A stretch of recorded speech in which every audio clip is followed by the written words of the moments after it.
Frustration is one of the most misunderstood emotions on the planet.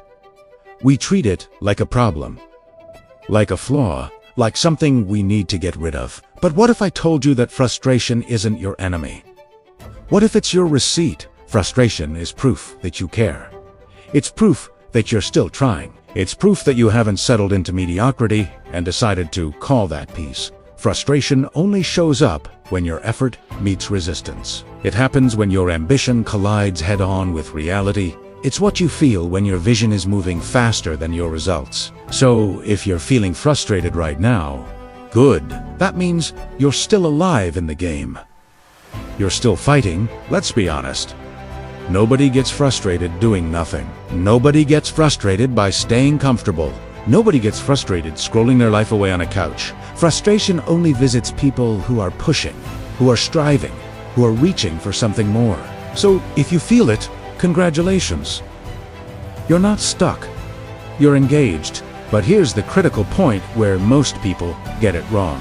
They treat frustration like a stop sign when it's actually a direction sign. Frustration isn't telling you to quit. It's telling you to adjust. You don't get frustrated because you're incapable. You get frustrated because your current approach isn't sharp enough yet. And instead of learning from it, most people either explode or they collapse. Most people let frustration turn into quitting, blaming, complaining, or just numbing themselves with endless distractions. And right there, in that moment of surrender, that's where dreams die.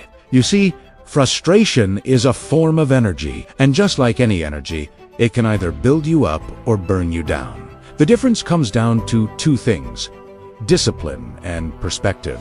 Here's the ruthless truth. Frustration itself doesn't destroy people.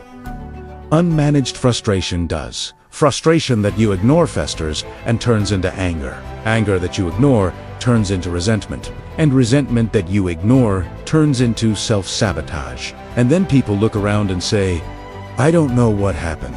Yes, you do. You just avoided listening when frustration was trying to teach you something important. Frustration is feedback. It's your mind's way of screaming, "Hey, this matters to you. This isn't aligned with your goal. This pace isn't sustainable. This method you're using isn't efficient." But feedback is only helpful if you're mature enough to actually hear it. So let me say this as clearly as I can.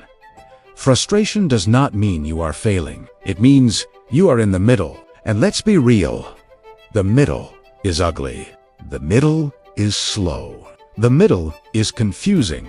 The middle often feels unfair. But the middle is where every strong person you've ever admired was built. Do you know what frustration really tests? It's not your talent. It's not your intelligence. It tests your emotional discipline. Can you stay calm when progress is agonizingly slow? Can you stay focused when your results don't seem to match your effort? Can you stay respectful to yourself and others when nothing seems to be working? Because anyone can act confident and positive when things are going well. True character reveals itself when frustration comes knocking at your door. Here's another hard truth. Some people don't actually want success. What they want is comfort with a side of progress. They want growth without friction. They want change without any inconvenience. They want victory without any resistance. That entire fantasy dies the moment frustration arrives. And when it does, they quit. They immediately downgrade their goals. They tell themselves a story. "Oh, well, I guess it just wasn't meant for me." No. It was meant to test you. Frustration is the price of admission for expansion. Your old habits are too small for where you're trying to go. Your old mindset can't carry the weight of a new responsibility. Your old level of patience simply isn't enough for this next chapter. So life tightens the pressure. It's not trying to break you, it's trying to reshape you. Pressure reveals weak systems. Frustration exposes sloppy thinking, and if you are brave enough, you will choose to refine your approach instead of retreating. Here's the move that most people never make.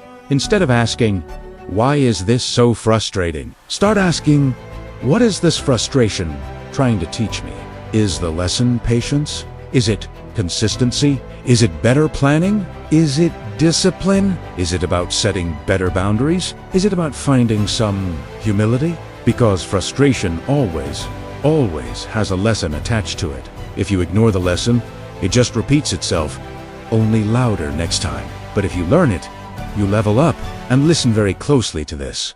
Frustration doesn't last forever, but quitting does. Quitting gives you a moment of short-term relief, but it leaves you with a lifetime of long-term regret. Frustration, on the other hand, gives you short-term discomfort, but it builds long-term strength. You have to choose wisely.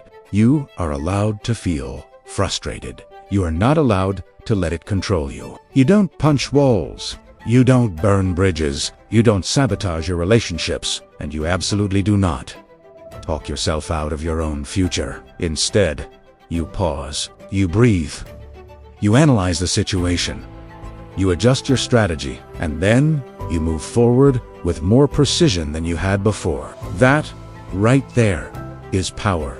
Some of the most dangerous, effective people on this planet are the ones who remain calm under frustration. They don't panic. They don't complain. They don't dramatize the situation. They study it. They adapt to it. They persist through it. And while everyone else is melting down, they are quietly becoming unstoppable. So, if today feels heavy, if your progress feels slow, if your effort feels like it's going completely unrecognized, good. That pressure you feel, that gnawing frustration, that's the sound of growth demanding more from you. Don't waste it. Don't fight it. Use it. Because frustration isn't here to stop you. It's here to ask you one simple question.